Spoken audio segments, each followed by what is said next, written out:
बिस्मिल्लाहिर्रहमानिर्रहीम। अस्सलाम वालेकुम नाज़रीन, नाइट एडिशन के साथ मैं हूं सरवत वलीम। केपी सेनेट इलेक्शन और पीटीआई की एहतजाजी तहरीक को लेकर पाकिस्तान के सियासी महाज पर आजकल हलचल दिखाई दे रही है। बज़ाहिर ये खबरें आ रही हैं कि सेनेट इलेक्शन पर केपी हुकूमत और अपोजिशन के दरमियान 6 और 5 का फॉर्मूला तय पाने जा रहा है, मगर इस नुक्ते को लेकर पीटीआई के अंदर एक नई जंग छिड़ चुकी है कि अली अमीन गंडापुर सरकार ने इमरान खान के नजरिए के बरखिलाफ जाकर हुक्मरान इत्तेहाद के साथ कॉम्प्रोमाइज क्यों किया। ऐसे में यह सवाल उठ रहा है कि अगर पंजाब और खैबर पख्तूनख्वा के लेवल पर नून लीग और पीटीआई में सियासी मुफाहमत हो सकती है, तो फिर फेडरल लेवल पर सियासी अदम इस्तेहकाम के खात्मे के लिए क्यों नहीं बैठा जा सकता। क्योंकि पीटीआई इस वक्त एहतजाजी तहरीक से हुकूमत को टफ टाइम देने के मूड में है, तो क्या हुकूमत की जिम्मेदारी ये नहीं कि इमरान खान के बेटों को पकड़ने की बातें करने की बजाय मुज़ाकरात से कोई दरमियानी रास्ता निकालने की कोशिश की जाए ताकि अवाम के असल मसाइल पर तवज्जो दी जा सके। ऐसे में हैरत की बात तो यह भी है कि आलमी मंडी में तेल की कीमतें गिर रही हैं, जबकि हुकूमत कीमतें मुसलसल बढ़ा रही है। जाहिर है ये सूरत हाल पीटीआई को अपनी एहतजाजी तहरीक को तेज करने में मुआविन हो सकती है, जबकि हुकूमत जवाब ये पेश कर रही है कि IMF के दबाव की वजह से ये फैसला लिया गया। एक आम नुक्ता यह है कि क्या ये बयानिया अब आवाम को मुतमईन कर पाएगा। क्या इससे ये तासुर मजीद गहरा नहीं हो जाएगा कि हुकूमत के पास अपनी कोई भी मुआशी पॉलिसी मौजूद नहीं है। सिर्फ पेट्रोल की कीमतों को लेकर नहीं, मुल्क के मुख्तलिफ हिस्सों में सैलाबी सूरत हाल है और बड़ी तादाद में शहरियों की जाने जाने पर भी अवाम में बेचैनी और ये कह सकते हैं कि गुस्सा भी बढ़ रहा है। एक अहम नुक्ता यह भी है कि ये सैलाबी सूरत हाल महज गैर मामूली बारिशों का नतीजा है या इसके पीछे हुकूमती कोताहियां भी छुपी हुई हैं। और वक्त इंतजामात पूरे थे तो इतना जानी और माली नुकसान क्यों हो रहा है, इसी पर बात करने के लिए इस वक्त हमारे साथ वफाकी वजीर सनअत व पैदावार राना तनवीर हुसैन मौजूद हैं। बहुत शुक्रिया राना साहब, थैंक यू सो मच आपके वक्त के लिए। राना साहब, इस वक्त जो मौजूद बहस खबर है हुकूमती पॉलिसीज़ और जो हुकूमती तर्ज अमल है, इसके ऊपर तो हम बात करेंगे, लेकिन इस वक्त जो हॉट है सबसे ज़्यादा वो खैबर पख्तूनख्वा का सेनेट इलेक्शन है। मुझे सर आपसे ये पूछना है कि हुकूमत और अपोजिशन के दरमियान जो 6 और 5 के फार्मूले की बातें आ रही हैं, मुख्तलिफ चीज़ें इस वक्त हमारे सामने आ रही हैं, क्या आप तस्दीक करेंगे कि ऐसा वाकई कोई फार्मूला तय पा चुका है आप लोगों के दरमियान? देखिए, बिल्कुल ये उधर जो लोकल हमारी लीडरशिप है केपी के और हम मिलके इधर शुरू किया है, क्योंकि ये हमारी ज़रूरत नहीं थी, ये पीटीआई वालों की ज़्यादा ज़रूरत थी।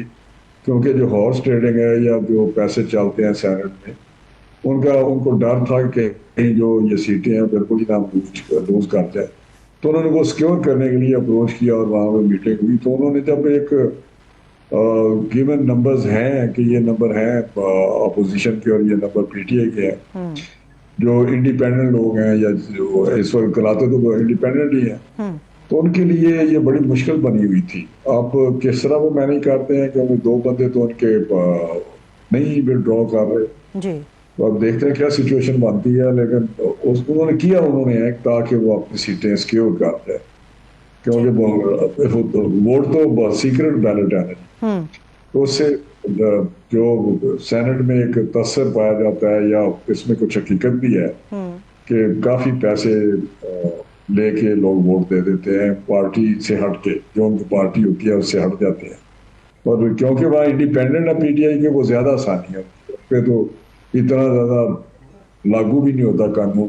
कल को कोई निकाल सके पार्टी से, ये जब पता चल जाए कि फलां हमारे एमपी ने ये वोट हमारे डायरेक्शन के खिलाफ भी है। सर ये तो जिस तरह से हॉर्स ट्रेडिंग का हमेशा सुनते हैं और खासतौर पे सेनेट के जो इलेक्शंस होते हैं, किसी भी जगह पर हम देख लें ये चीज़ बहुत ज़्यादा हमें सुनने में भी आती है और नज़र भी आती है कि हॉर्स ट्रेडिंग का एक रास्ता बहुत ओपनली इसके ऊपर खुला होता है। आपका नहीं ख्याल कि ओपन बैलेटिंग की तरफ जाना चाहिए ताकि हॉर्स ट्रेडिंग का जो एक रास्ता है वो तो एक बंद हो जाए? और दूसरी बात यह है कि पीटीआई अपने तय क्या करेगी, किस तरह से उन्होंने आपको अप्रोच कर लिया, वो तो अपने मसाइल से नहीं अभी निकल पा रहे। तो ये फार्मूला नून लीग ने पेश किया था, पीपल्स पार्टी ने या JUI ने अपना किरदार इसमें अदा किया था कि ये फार्मूला तय हो जाना चाहिए? देखिए, मैं आपको बताऊं कि जो PMLN है शुरू से ही मियां नवाज शरीफ साहब का ये ख्याल है कि ये हॉर्स ट्रेडिंग कोई ऐसी लेजिस्लेशन होनी चाहिए जो रुक जाए, क्योंकि हम तो इस पर बिलीव ही नहीं करते। हम तो बड़े डेमोक्रेटिक नॉर्म्स जो है हमारे, उस पर हम जाते हैं। और आपको याद होगा कि जब KPK में गवर्नमेंट हमारी ऊपर बनी, तो वहाँ पे हमें ऑफर थी कि KPK में कुछ मिला के आजाद या कुछ करके तो वहाँ गवर्नमेंट बना लें। जब इनकी 2000 पहली दफा मेरा 2008 में बनी है इनकी गवर्नमेंट उधर, या कब बनी है, लेकिन उस वक्त इनके पास मेजॉरिटी थी पीटीआई के पास, लेकिन सिंगल मेजॉरिटी पार्टी नहीं थी, ओवरऑल मेजॉरिटी उसमें नहीं थी। तो उन्होंने कहा क्योंकि इनकी मेजॉरिटी है, इनको एक मौका दें। इस तरह आजाद कश्मीर में पीपल्स पार्टी की थी, वो मेजॉरिटी, क्लियर कट मेजॉरिटी नहीं थी उसमें, लेकिन वहां में मियाँ साहब ने कहा कि नहीं, क्योंकि उनकी मेजॉरिटी पार्टी है, उनको मौका देना चाहिए। ठीक। और हम तो इस तरह के लोग हैं, और ये जब भी मौका मिलता है, ये जब पंजाब में 2018 में इलेक्शन हुए थे, तो उस वक्त आपको पता है कि किस तरह इन्होंने यहाँ जोड़ तोड़ करके, मेजॉरिटी पार्टी हमारी थी पीएमएलएन की पंजाब में 2018। तो हम तो ये बिलीव करते हैं हाउस ट्रेडिंग ना हो और किसी तरीके से ये राणा साहब, अभी भी आप लोगों की वही माजी वाली सोच है कि अगर हमारे पास 2/3 मेजॉरिटी आ भी गई तो केपीके के अंदर पीटीआई की गवर्नमेंट चलने देंगे, या आप लोगों की अब ये सोच तब्दील हो गई कि जी सेनेट के अंदर अगर हम 2/3 मेजॉरिटी के साथ आ जाते हैं तो फिर इस गवर्नमेंट को हम चलता करेंगे? सोच में कोई तब्दीली आई है या अभी भी आप वहीं उन्हीं पैमानों पर खड़े हैं? नहीं, हमने तो कहा कि हमारे पास अभी कोई इस किस्म की सोच नहीं है कि हम उसके वोटों को कॉन्फिडेंस पे चले जाए। लेकिन वो गवर्नर साहब, वहाँ कुंडी साहब कोई स्टेटमेंट दे देते हैं। वो वैसे विफाक के नुमाइंदे हैं राणा साहब, विफाक के नुमाइंदे हैं कुंडी साहब। नहीं, वफाक का आपको पता है कि वफाक बिल्कुल वफाक के नुमाइंदे हैं, गवर्नर वफाक का नुमाइंदा होता है, लेकिन जिस तरह हमारी एलाइज हैं, जिस तरह पीपल्स पार्टी है, उनके हिस्से प्रेसिडेंट ऑफ पाकिस्तान जो है वो उन्होंने पोस्टें ली हमसे, और कॉन्स्टिट्यूशनल पोस्ट थी, गवर्नर उन्होंने पंजाब का लिया, केपीके का लिया। तो ये सारी चीजें आपके सामने हैं जो कॉन्स्टिट्यूशनल पोस्ट उनके पास गई हैं, लेकिन है तो वो पीपल्स पार्टी के, और वहां पे डायरेक्ट उनका कॉन्फ्लिक्ट है अली अमीन के साथ जी, जो चीफ मिनिस्टर, क्योंकि वो भी इनके मध्य मुकाबले इलेक्शन लड़ते हैं अली अमीन। तो नेचुरली उनकी एक अपनी सोच पाई जाती है, लेकिन जब इस किस्म की सिचुएशन आई तो उस वक्त देखेंगे, लेकिन अभी तक कोई इस किस्म की सोच नहीं। ठीक है। अच्छा राणा साहब, मुझे ये भी बताएगा कि एक चीज़ जो हम पाकिस्तान के भी का पाकिस्तानी महसूस भी बहुत करते हैं वो ये कि हमारे यहाँ स्टेबिलिटी आती नहीं है। कई इलेक्शंस आते हैं, गुजर जाते हैं, वोटिंग भी होती है, लेकिन जिस एक सियासी इस्तेहकाम की तलाश है हर एक काम पाकिस्तानी को होती है वो हमें कभी मुयसर नहीं आता। अभी हमने देखा बड़ा अच्छा काम पंजाब में ये हुआ कि पंजाब की हद तक बैठ के गवर्नमेंट और अपोजिशन ने अपने मामला को सेटल डाउन किया। फिर हमने ये भी देखा कि केपीके की हद तक अब सेनेट के अंदर भी हमने देखा कि मिल बांट कर आपने बैठ के फैसले कुछ ले लिए।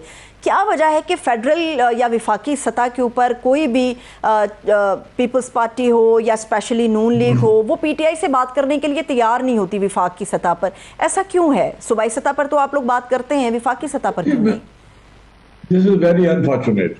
मैं आपको बता रहा हूँ, आपने देखा कि पहले जिस तरह पीपल्स पार्टी और पीएमएलएन के दरमियान सिलसिला चलता रहा 90s में भी सारे, फाइनली दो जो पार्टियां वो इस नतीजे में पहुंची थे, रीच टू दिस कंक्लूजन कि डेमोक्रेटिक प्रोसेस को या इस सिस्टम को ज्यादा मजबूत करना है, या इन चिकबातों से हमने निकलना है कि ये इंस्टेबिलिटी, हाउस ट्रेडिंग और जोड़ तोड़।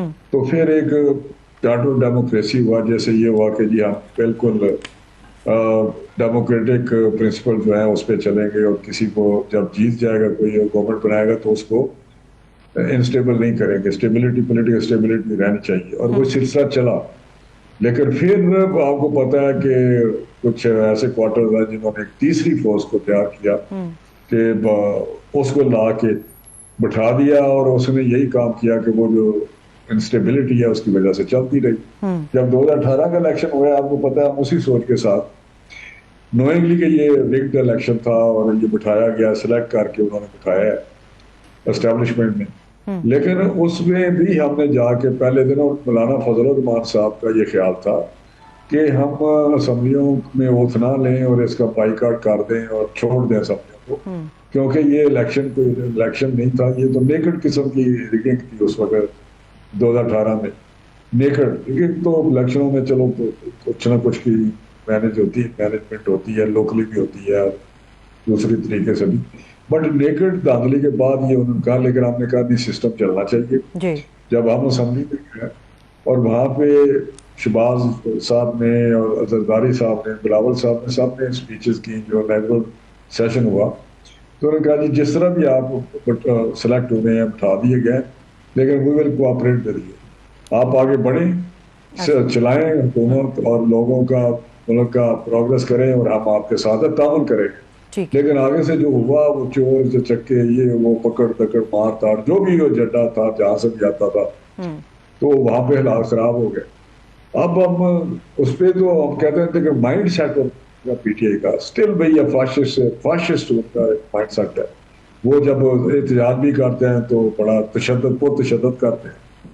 और 9 मई का वाकया देखिए उन्होंने किस तरह का उनकी ज़हनी कैफियत है, क्या किया उन्होंने।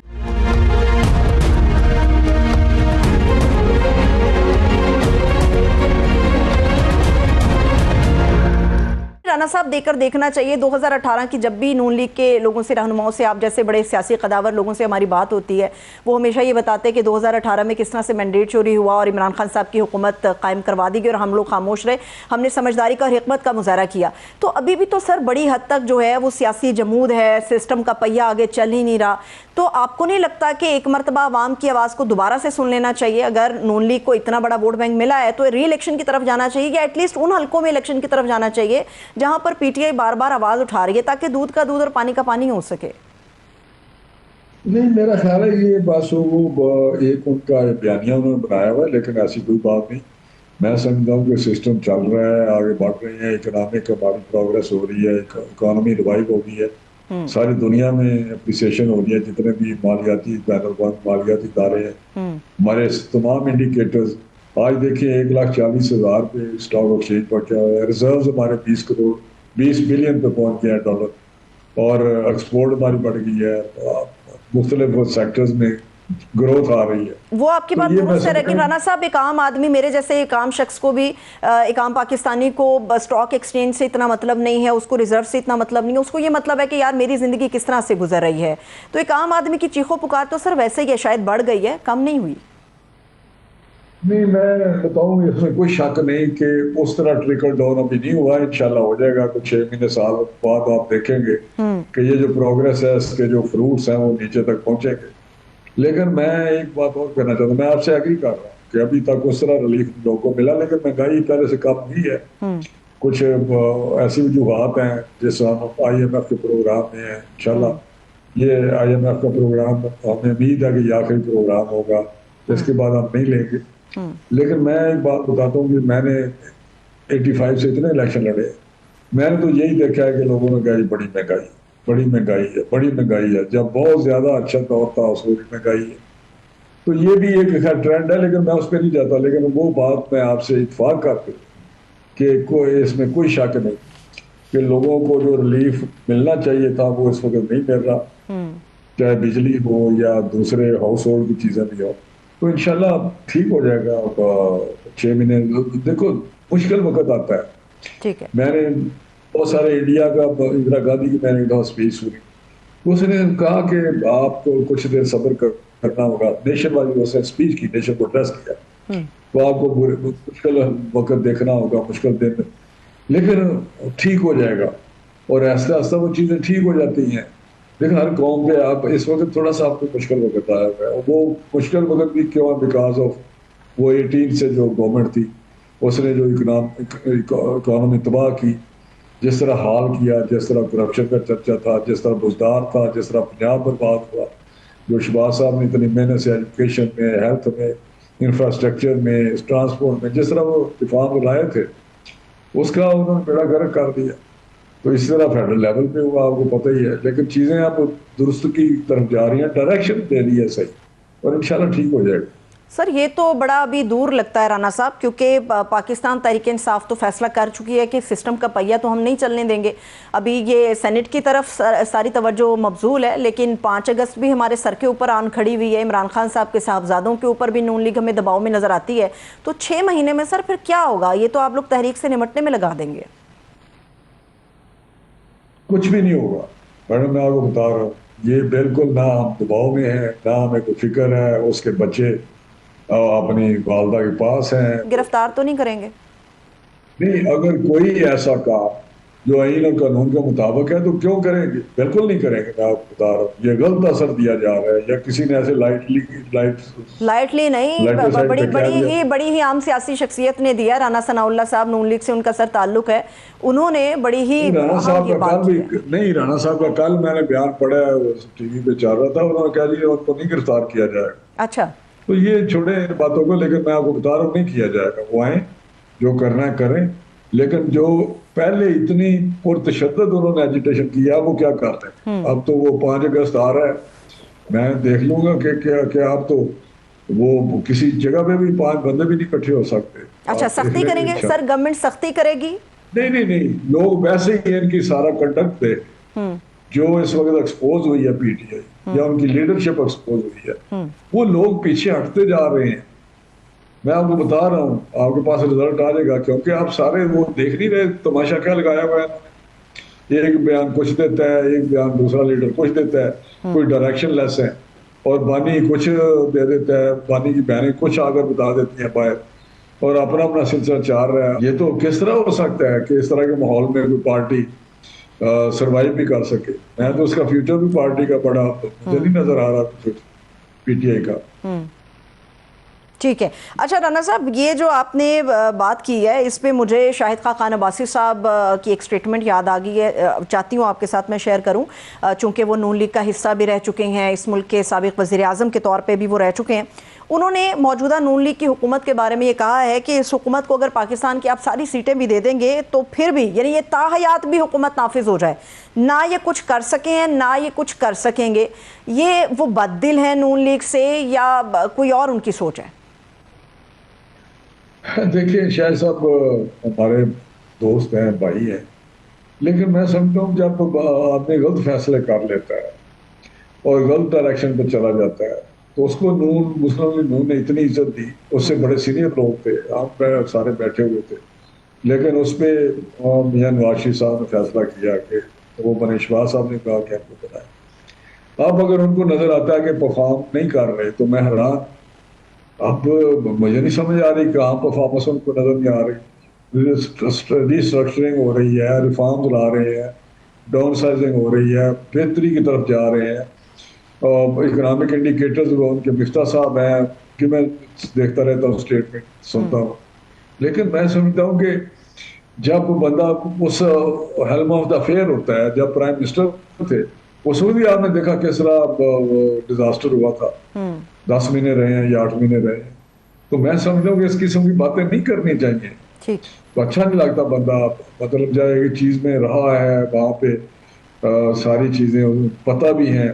एक तरफ कहते हैं मैं मियां नवाज शरीफ साहब जब मुझे बुलाएंगे मैं मिल लूंगा, मुझे उनसे कोई इख्तलाफ नहीं। फिर इख्तलाफ किधर है उसका?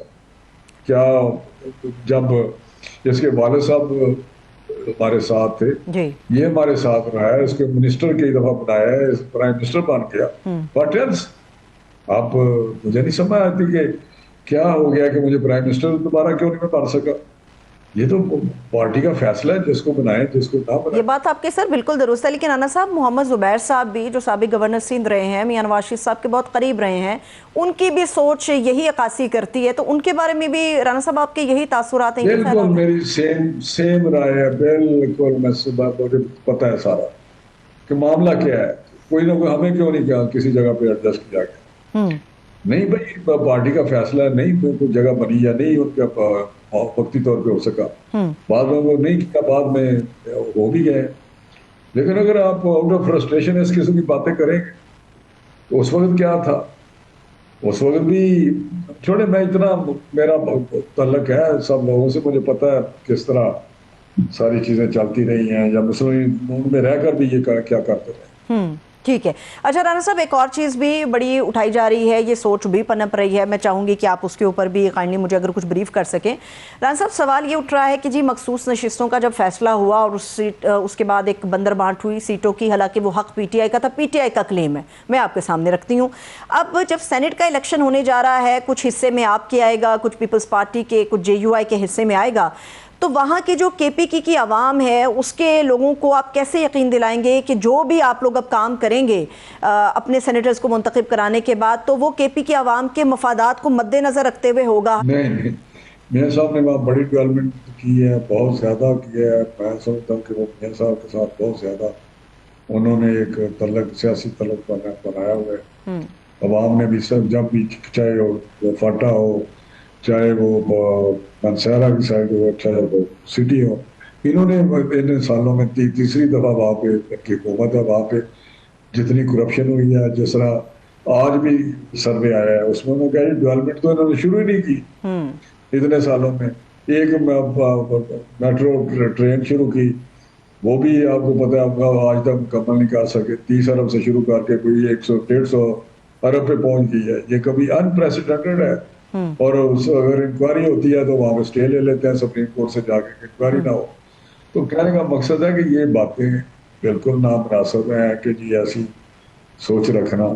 ठीक है। तो मुझे तो समझ नहीं आती कि किस चीज पे आप कहते हैं जी कि वो मियाँ साहब के साथ केपी में ऐसा नहीं है। केपी के साथ चाहे बलोचिस्तान हो, जब भी हमारी गवर्नमेंट है बलोचिस्तान को हमने तरजीह दी है। अब शहबाज शरीफ साहब हैं प्राइम मिनिस्टर, इतने फोकस्ड हैं बलोचिस्तान पे, वो एक एक चीज खुद देखते हैं। वहां पे बेशुमार हमने पैसे दिए हैं, सोलराइजेशन के लिए दिए हैं, प्रोजेक्ट्स के लिए दिए हैं। बहुत शुक्रिया। राना तनवीर हुसैन साहब हमारे साथ मौजूद थे। इसके साथ ही एक छोटा सा ब्रेक लेते हैं, ब्रेक से वापस आएंगे, गुफ्तगू यहीं से आगे बढ़ेगी।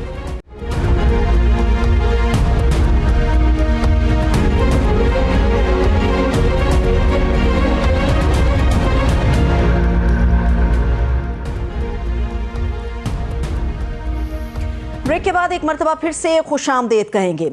नाज़रीन, इस वक्त पाकिस्तान की सियासत में जितनी भी खबरें हैं उनमें हमें पाकिस्तान तहरीक इंसाफ लाइमलाइट पर नजर आती है।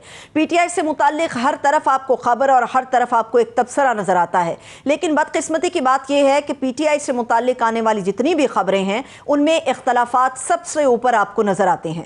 खैबर पख्तूनख्वा के अंदर सेनेट के इलेक्शन की हालिया मिसाल हमारे सामने है, जहां पर बात बनते बनते बिगड़ती चली गई और अब हमारे सामने जो ताज़ा तरीन खबर है उसके मुताबिक अभी तक बात नहीं बन पाई कि सेनेट इलेक्शन के ऊपर जो कवरिंग उम्मीदवार हैं वो अपने कागजात वापस लेने को तैयार बिल्कुल भी नहीं है। पाकिस्तान तहरीक इंसाफ की तहरीक की जुबान पर भी बात सब चीजें आ रही हैं, लेकिन तहरीक के हवाले से भी मां सिवा इख्तलाफात के कुछ हमारे सामने नजर नहीं आ रहा। इसके अलावा और भी कई ऐसे मामलात हैं जिस पर पाकिस्तान तहरीक इंसाफ के ऊपर बात हो सकती है, लेकिन फिर मैं कहूंगी कि बदकिस्मती यह है कि इन तमाम तर खबरों का जो एक जाविया है वो इख्तलाफात और एक दूसरे से नाराजगी को मद्देनजर रखते हमारे सामने आता है। इसी पर बात करने के लिए इस वक्त पंजाब असेंबली के अपोजिशन लीडर मलिक अहमद खान भट्टर साहब हमारे साथ मौजूद हैं। हम उनको वेलकम करेंगे। बहुत शुक्रिया मलिक साहब, थैंक यू सो मच आपके कीमती वक्त के लिए। मलिक साहब, जो ताज़ा तरीन सूरत हाल है, हमें सेनेट इलेक्शन की तरफ ज़रा अपनी तवज्जो लेकर जाते हैं। जो मेरे सामने इस वक्त खबर आ रही है वो ये है कि इस वक्त जो नाराज़ उम्मीदवार थे सेनेट इलेक्शन को लेकर, पीटीआई के कवरिंग उम्मीदवार, उनको मनाने में जो केपी की क़यादत है वो नाकाम हो गई है। अगर यही सूरत हाल रही सर, तो फिर सेनेट इलेक्शन के अंदर जो मार्का लड़ाया जाएगा उसमें तो ऐसा लगता है कि पीटीआई पीछे रह जाएगी। देखिए, मुझे इसमें कोई ज़्यादा मालूमात इसलिए नहीं है कि हम इधर अपने पंजाब के जो हमारे एमपीज़ हैं उनके मामलात में मैं बिजी था। तो मैं ये समझता हूँ कि जिस बात पे आपको मुकम्मल मालूमात ना हो तो उस बात को आपको मीडिया पे नहीं करने चाहिए। बस आखिरी खबर तो यही है कि वहाँ जो उन्होंने तय किया है वो अपोजिशन के साथ मिलके केपी हुकूमत ने मिलके तय किया है, और जो चीज़ें हैं वो उन्होंने सीट्स जो हैं जिस तरह पहले 2-3 दफ़ा हो चुका है उसी तरह उन्होंने उन सीट्स को, पहले पंजाब में भी 1-2 दफ़ा हुआ, तो हमारे दौर में जब बुज़दार हुकूमत थी, इधर तहरीक इंसाफ की गवर्नमेंट थी, उस वक्त भी हुआ। फिर ये रिसेंटली जब पीछे 2 सीटें हमने अपनी ली तो उस वक्त भी हुआ। तो मेरे पास तो अभी तक यही खबर है, इससे ज़्यादा खबर मेरे पास नहीं है, और जो खबर नहीं होगी तो मैं वैसे ही हवा में कोई बात नहीं कर। लेकिन मलिक साहब, खबर मीडिया को भी तो पीटीआई के अंदर से ही मिलती है। जैसे मैं आपके सामने इसी की मिसाल रख देती हूँ कि हमें पता है कि बैरिस्टर सैफ साहब की मुलाकात कराई गई इमरान खान साहब के साथ, और इस मुलाकात के बाद आकर उन्होंने बताया कि ये लोग जो हैं वो नाम फाइनल कर दिए गए हैं। बैरिस्टर अली जफर साहब मीडिया पर ये बैठ कर बात करते हैं कि ये नाम नहीं थे, लेकिन चूंकि उन्होंने जेल से वापस आकर ये नाम दिए हैं तो इनके ऊपर हमें एतमाद करना पड़ेगा। अब देखना यह है कि इमरान खान साहब की इसके ऊपर मर्जी शामिल थी या नहीं थी। खबरें भी तो हमें पीटीआई के अंदर से सर मिलती हैं। देखिए, उसमें बैरिस्टर सैफ साहब और अली जफर साहब दोनों मौजूद हैं तो वो बेहतर जवाब दे सकते हैं। अब मुझे इस मामले में मुझे नहीं है इल्म, तो मैं जब इल्म नहीं है तो मैं गुरेज करूंगा जी। ठीक है, लेकिन मलिक साहब, एक कॉज है इस कॉज के तहत पीटीआई आगे बढ़ रही है। आप चाहे एहतजाज कर रहे हों, तहरीक चला रहे हों या अपना मुकदमा किसी भी प्लेटफॉर्म के ऊपर लड़ रहे हैं, आप लोगों की एक कॉज है और वो कॉज ये है कि जो नजरियाती वर्कर है उसके लिए जगह हर वक्त होनी चाहिए। और यही वजह है कि पीटीआई दीगर सियासी जमातों से खुद को मुख्तलिफ भी गर्दानती है। यहाँ पर इख्तलाफ ही नजरियाती वर्कर का है, उस वर्कर का है जो समझता है कि ग्राउंड पे वो इमरान खान साहब के लिए, पीटीआई के लिए काम करता रहा, लेकिन उनका ये कहना है कि वर्कर्स बामुकाबला एटीएम्स आ गए हैं। इरफान सलीम साहब यही बात कर रहे हैं। जी, आपकी बात दुरुस्त है। अब वर्कर्स के तहफ़्फ़ुज़ात हैं, वहाँ की जो हुकूमत है, जो वहाँ की जो ज़िम्मेदारान हैं, उनको दूर करने चाहिए। तो मैं ये समझता हूँ कि वर्कर के तहफ़्फ़ुज़ात को दूर किए बगैर आप आगे नहीं बढ़ सकते। ये आपकी बात दुरुस्त है, उनको ज़रूर दूर करने चाहिए। जी ठीक है, अब सर तहरीक की तरफ चलते हैं, क्योंकि हमें तो यही पता है कि किसी भी तहरीक में जब पाकिस्तान की सियासी तारीख उठाते हैं तो हमेशा ये कहा जाता है पंजाब उठेगा तो पाकिस्तान उठेगा। पंजाब में तहरीक को उठाने के लिए पीटीआई की स्ट्रैटेजी क्या है? क्या कोई बातचीत आपकी बन रही है? क्योंकि 5 अगस्त तो बिल्कुल हमारे सर पर आन पहुंची। देखिए, हमारी तो 2 साल से तहरीक चल रही है। जी, हम तो 2 साल से तहरीक में और 2 साल से तहरीक चला रहे हैं। और मैं ये समझता हूँ कि ये तहरीक जो है ये कोई अब शुरू नहीं हो रही है, तो शुरू है। नुक्ता अरूज इसका 5 अगस्त को होगा। आप अगर बात समझें तो तहरीक तो चौटियाला के दरवाजे पे हर थर्सडे को, ट्यूसडे को तहरीक होती है। जी तो मैं समझता हूँ कि पाकिस्तान तहरीक इंसाफ एक मखसूस हालात में काम कर रही है और उसमें ये तहरीक दिन ब दिन इंशाअल्लाह बढ़ेगी। और इस तहरीक को आप देखेंगे कि इस तहरीक में मजीद जिद्दत आएगी और ये तहरीक दबाव बढ़ाएगी अपना। लेकिन मलिक साहब, तहरीक तो हम जानते हैं कि एक लंबा अरसा गुजर गया जब से पीटीआई अपने हकूक़ के लिए बात कर रही है, अवाम के लिए बात कर रही है, लेकिन हर बार एक नए ऐलान की ज़रूरत क्यों पेश आती है? चाहे वो अलीमा बीबी करवा रही हों या वो पीटीआई के अंदर से कोई और सियासी रहनुमा करवा रहे हो, तो हर बार एक नए ऐलान की ज़रूरत क्यों पड़ती है इसके लिए? आप समझें कि ये वो वार्म अप के लिए होता है। ये देखिए, मैं आपको एक बात बता दूं, पाकिस्तान तहरीक इंसाफ जितनी लंबी तहरीक किसी ने नहीं चलाई आज तक। तो मैं ये समझता हूं कि पाकिस्तान तहरीक इंसाफ इस वक्त तहरीक को चला रही है और पाकिस्तान तहरीक इंसाफ के वर्कर्स, रिप्रेजेंटेटिव, औरतें, खवातीन और जितनी भी हमारी लीडरशिप है वो जेल में है और फस्तायत के इस दौर को हम सामना कर रहे हैं। तो सर इसको लीड कौन करेगा? पंजाब से कौन लीड करेगा इसको? देखिए नहीं, अब हर डिस्ट्रिक्ट से होगा ये, हर डिस्ट्रिक्ट से मेरे ख्याल में, और मुख्तलिफ जगहों से जो रिप्रेजेंटेटिव हैं, जो MPs MNAs हैं, जो हमारे टिकट होल्डर हैं, जो वो इसका स्केड्यूल बनेगा इंशाल्लाह जल्दी आपको इसका पता। लेकिन अगर आप हमारे लिए मलिक साहब कुछ हमें बयान कर सकें, क्या ये बात एहतजाज तक रहेगी, कन्वेंशंस तक रहेगी या धरने तक भी पहुंचेगी? धरने तक भी पहुंचे। अच्छा, धरने तक पहुंचे। यस। तो ये धरना इस्लामाबाद में होगा या फिर हर उस हल्के में जहां पर आपके लोग हैं? बानी पीटीआई खुद फैसला करेंगे। अच्छा, तो ये फैसला भी होगा, यानी कि आप लोगों का प्लान इस्लामाबाद आने का भी हो सकता है, ऐसा बन सकता है? देखिए, ये फैसला खुद बानी पीटीआई करेंगे। उस वक्त जो वो फैसला करेंगे उसके मुताबिक अमल होगा। ठीक है, यानी कि ऐन मुमकिन है कि आने वाली जो मंगल या जुमेरात की मुलाकातें हैं उसके अंदर ये फैसला हो जाए और फिर वो किसी के भी जरिए जो है अनाउंस कर दिया जाए कि हमें इस्लामाबाद में धरना देना है या अपने अपने हलकों में। मैं दुरुस्त समझ पा रही हूँ सर? बिल्कुल, आप दुरुस्त समझ पा रही हैं और इसमें ये फैसला जल्दी हो जाए। तो इसमें सर हमें हमेशा मलिक साहब एक रवैया भी नज़र आता है कि किसी को कानून हाथ में नहीं लेने देंगे, लोगों को निकलने नहीं देंगे, 2-4 लोग इकट्ठे होंगे तो गिरफ्तारियां हो जाएंगी। माजी करीब में ये बहुत कुछ हमने देखा है। तो अभी भी अगर ऐसा ही कुछ होता है तो फिर पाकिस्तान तहरीक इंसाफ क्या करेगी? देखिए, पाकिस्तान तहरीक इंसाफ के लिए ये फस्तायत जो गवर्नमेंट कर रही है उसके लिए तो ये अब आम सी चीज़ें हो गई हैं और हम इनसे डरने वाले नहीं हैं। और जिस तरह 40,000 लोगों के पीछे FIRs हुई, जिस तरह ये झूठे मुकदमे हो रहे हैं, जिस तरह ये लोगों को पकड़ दकड़ कर रहे हैं, चादर और चार दीवारी का तकद्दुस पामाल कर रहे हैं, तो मेरा तो ख्याल है कि ये चीज़ें जो हैं ये अपना आप समझ लें कि इन चीज़ों से पाकिस्तान तहरीक इंसाफ इस वक्त डरने वाली नहीं है। और अगर ये मजीद करेंगे तो मजीद ये गंदे हो। लेकिन मलिक साहब, अभी तो पहले जो लोग जेलों में हैं उनकी किस्मतों का फैसला नहीं हो सका। हालांकि हर प्लेटफॉर्म के ऊपर पीटीआई के बड़े नामवर वकला हैं, उनकी टीम्स काम कर रही हैं, लेकिन बदकिस्मती से कोई फैसला नहीं हो सका। तो कैसे होगा फिर ये, किस तरह से आगे बात बनेगी? आपको नहीं लगता मजीद मुश्किलात होंगी उन लोगों के लिए जो इस वक्त जेलों के अंदर मौजूद हैं? मुश्किलात का तो सामना करना पड़ेगा ना जी, अब क्या करें। मुश्किलात, जब जिस मुल्क में कानून ना हो, जंगल का कानून हो, तो मुश्किलात का सामना तो करना पड़ेगा। 26th अमेंडमेंट के बाद तो इनके पल्ले ही कोई चीज़ नहीं बची। अच्छा, लेकिन एक शिकवा और भी मलिक साहब आता है, वो पंजाब से ही आता है। वो ये है कि पंजाब में कोट लखपत जेल के अंदर जो हैं वो पाकिस्तान तहरीक इंसाफ के वो लोग मौजूद हैं जिनके ऊपर हम कह सकते हैं कि तकिया भी किया जा सकता है, और सिर्फ वही पीटीआई हैं। जितने नामवर और कदावर लोग हैं उनसे मुलाकातों के लिए पीटीआई के अंदर से लोग क्यों नहीं जाते? ये एक शिकवा आता है, वहाँ से बार बार आता है। नहीं, मैं तो, मेरे साथ तो मुलाकातें भी हुई हैं जी, मैं तो जाता रहा हूँ। और वो भी मुलाकात, अब सलमान अकरम राजा साहब गए, उनकी मुलाकात होनी नहीं थी। उन्होंने जब मुलाकात होने ही ना दे तो उनका शिकवा भी जायज़ है, लेकिन उसमें ये चीज़ ज़रूर है कि हुकूमत की फस्तैयत है और हमें जब भी मौका मिलना चाहिए हमें उनके पास जाना चाहिए, जो कि हमारे लीडर्स हैं जी और अंदर मुश्किल में हैं। लेकिन मलिक साहब, आप लोगों का इस वक्त मुजाहिमत का मूड है, जैसे कि इमरान खान साहब ने ये अनाउंस करवाया कि जी हम तहरीक देखिए, हमारा पुरअमन एहतजाज का मूड है जी, पुरअमन एहतजाज करेंगे। अगर वो आगे से देखें, गोलियां तो उन्होंने चलाई हुई है, इससे ज्यादा क्या करेंगे? ज्यादा से ज्यादा फिर गोली ही चलाएंगे ना, तो मेरे ख्याल में लोग तैयार हैं। मतलब दोबारा से आप समझते हैं ऐसी सिचुएशन होगी तो अब लोग तैयार हैं? अब उनका पहले भी तो पुरअमन लोगों पे उन्होंने चलाई थी ना जी। बहुत बहुत शुक्रिया। मलिक अहमद खान भच्चर साहब हमारे साथ मौजूद थे, आपके वक्त के लिए शुक्रिया। एक छोटा सा ब्रेक लेते हैं, ब्रेक से वापस आएंगे, मौसमियाती तब्दीलियों पर बात करेंगे। Stay with us.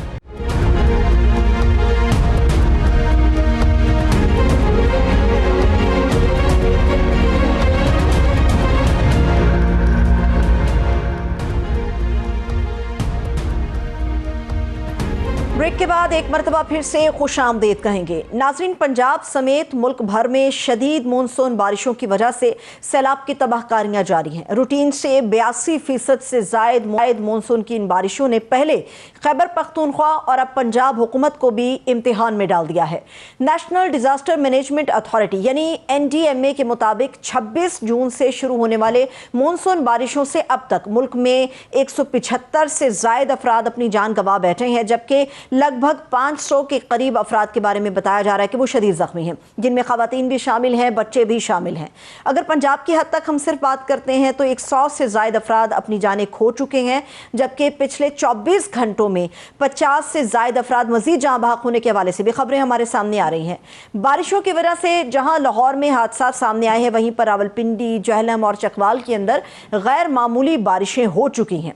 एक मोहतात अंदाजे के मुताबिक क्लाउड बर्स्ट की वजह से गुज़श्ता रोज़ रावलपिंडी में 225 मिलीमीटर, चकवाल में 423 मिलीमीटर बारिश हो चुकी है, जिनसे इन इलाकों में इस वक्त सैलाबी सूरत हाल है। एक अहम नुकता जिसके ऊपर बात करने की ज़रूरत है कि अगर हिफाजती इंतजामात मुकम्मल थे तो फिर इतनी बड़ी तादाद में जानी और माली नुकसान की वजूहात क्या है? सारा मलबा गैर मामूली तौर पे बारिशों पर डालना दुरुस्त है या हुकूमत और इदारों की अपनी कोताहियां भी इसमें एक बड़े नुकसान की वजह हैं? एक और बड़ी अहम चीज़ है, वो ये है कि लाहौर समेत सैलाबी इलाकों में रेस्क्यू समेत NDMA को किन चैलेंजेस का सामना है, इदारे किस तरह से कोऑर्डिनेशन से रेस्क्यू सरगर्मियाँ जारी रख रहे हैं, इमरजेंसी के इन हालात में अवाम और इदारों में ताउन कितना हम है, इसके ऊपर भी बात करेंगे। लेकिन ये भी याद रहे कि पाकिस्तान में हर साल बारिशें होती हैं, सैलाब भी आते हैं, नुकसान भी उठाया जाता है। लोगों को इमरजेंसी हालात के लिए तैयार आखिर क्यों नहीं किया जाता? क्योंकि ट्रेनिंग का ना होना एक फैक्टर है जो हादसे को सानहे में तब्दील कर देता है, या कुछ और वजूहात हैं? इसी पर बात करने जा रहे हैं। इस वक्त हमारे मौजूद मेहमान secretary emergency services doctor Rizwan साहब हमारे साथ मौजूद हैं। डॉक्टर साहब, बेहद शुक्रिया आपके कीमती वक्त के लिए।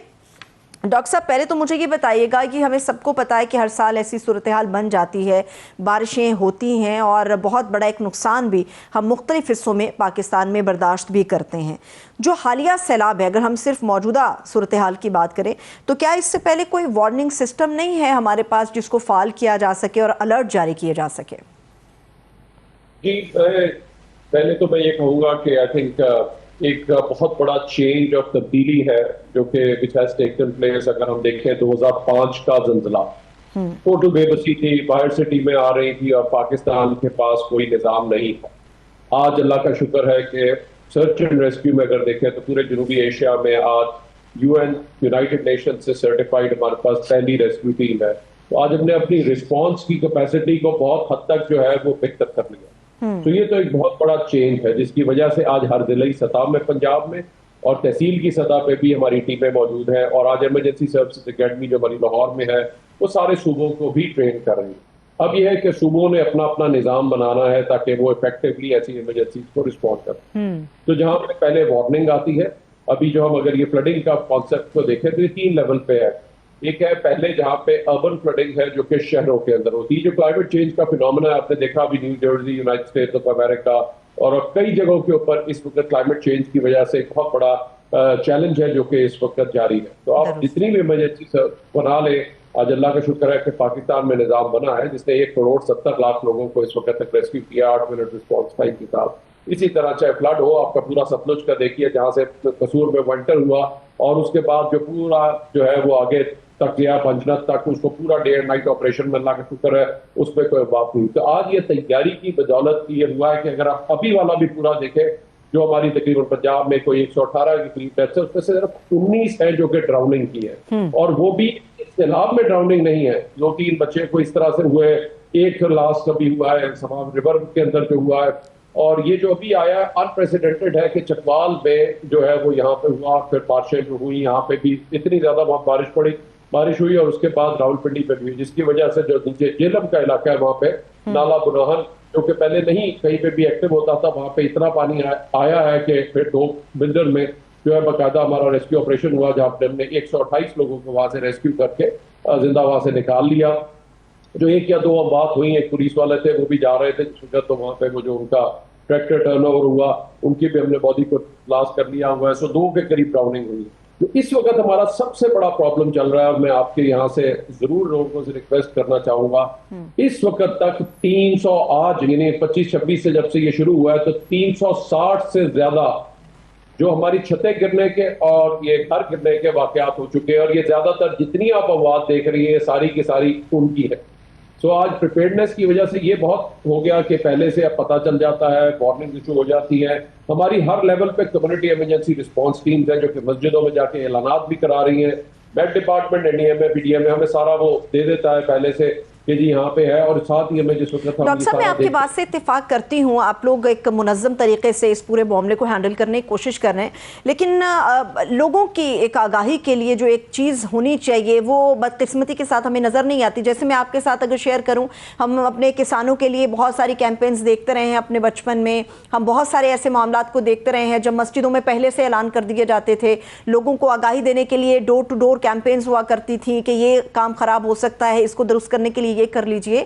तो बदकिस्मती से अब हमें वो डोर टू डोर कैंपेन्स या अपने वो नेशनल मीडिया के ऊपर या किसी भी प्राइवेट मीडिया के प्लेटफॉर्म के ऊपर गवर्नमेंट की सतह से ये चीज़ नज़र नहीं आती कि लोगों को नुकसान से बचाने के लिए पहले से उनको मुतनब्बे कर दिया जाए कि अगर आपके घर में ये मसला है तो इसको इस तरह से हैंडल करें, क्लाउड बस्ट होगा तो उसमें बचने के लिए क्या तरीका इख्तियार किया जाता है। बदकिस्मती से ये हमें नज़र नहीं आता।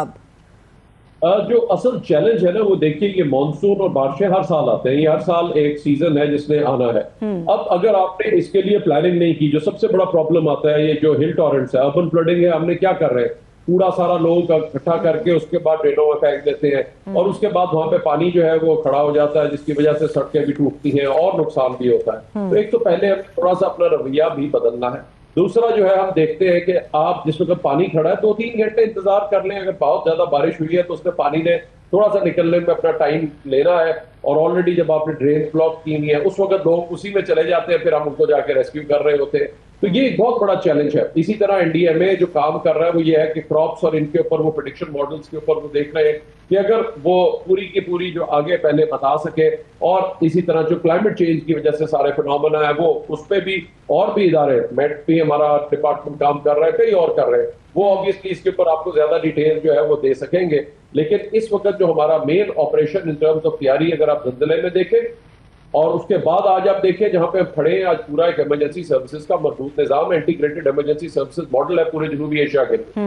जो क्लाइमेट चेंज है वो इस वक्त सारी दुनिया के लिए चैलेंज है, वो अमेरिका के लिए भी चैलेंज है, वो ऑस्ट्रेलिया के भी लिए चैलेंज है, वो मेजॉरिटी ऑफ द कंट्रीज के अंदर अनप्रेसिडेंटेड है। इस बार आपने देखा फॉरेस्ट के अंदर जिस तरह फायर लगी है, अमेरिका में भी लगी हैं, ऑस्ट्रेलिया में भी लगी हैं, यूरोपियन ममालिक में भी लगी हैं, जो आज तक कभी वो तस्वर नहीं कर सकते थे, आज वो चीजें हो गई। लेकिन डॉक्टर साहब वहाँ पर हैंडल करने का तरीका भी मुख्तलिफ है। मैं आपकी बात से एग्री करती हूँ कि वहाँ पे भी इस किस्म के चैलेंजेस को फेस करना पड़ता है, लेकिन हमारे जैसे मुआशरे खासतौर पर अगर पाकिस्तान की बात करें तो यहाँ पर हमारे पास जदीद सामान मुयसर नहीं आता।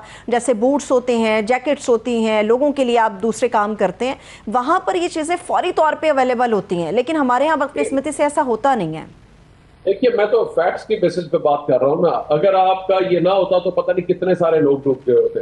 अगर सिर्फ 19 डूबने के, ड्राउनिंग के वाकयात हैं, लेकिन 360 जो है वो आपके वाकयात हैं जिनमें स्ट्रक्चर कोलैप्स हुआ है। तो मैं बार बार लोगों से ये अपील कर रहा हूँ कि आप अपनी छतों को चेक कर लीजिए, खसूसी तौर पर ये जो मेरा मड हाउसेज हैं और जो कच्चे या पुराने घर हैं, उनसे अपील होगी कि कुछ दिनों के लिए, स्पेशली जब बारिश हो रही है, अपनी अपनी छतों को चेक कर लीजिए, पानी वहां पे ना खड़ा होने दें, चाहे प्लास्टिक ऊपर डाल दें, जो डालना है, या थोड़ी सी शोरिंग और रीइंफोर्समेंट देनी है आपने कहीं पे कहीं छत को सपोर्ट करने के लिए, वो दे दीजिए। जितनी डेथ्स हो रही हैं और वाकयात हो रहे हैं, अभी मैं कल का भी अगर सारा के सारे इंसिडेंट देखो जो मेरे सामने रिपोर्ट आई है, तो हमारे पास लाहौर में रूफ कोलैप्स हुई जिसमें 3 डेथ्स हुई, चिनोट में भी रूफ कोलैप्स है, ओकाड़ा में भी रूफ कोलैप्स है, चकवाल में भी जो है वो लैंडस्लाइडिंग उसके बाद रूफ कोलैप्स हुई जिसमें 36 साल मेल हुआ, सरगोदा में भी रूफ कोलैप्स है। तो ये मैं जितने इंसिडेंट्स देख रहा हूँ ये सारे के सारे रूफ कोलैप्स के आ रहे हैं। तो डॉक्टर साहब, सबसे ज्यादा अभी प्रॉब्लम कहाँ पर है? क्योंकि हमें पता तो है वहां पर काम भी चल रहा है, लेकिन सबसे ज्यादा कौन से हिस्से या अजला हैं जो इस वक्त आप लोगों के लिए बहुत बड़ा चैलेंज बन चुके हैं, जिनको कंट्रोल करना भी आपको लग रहा है काफी मुश्किल है?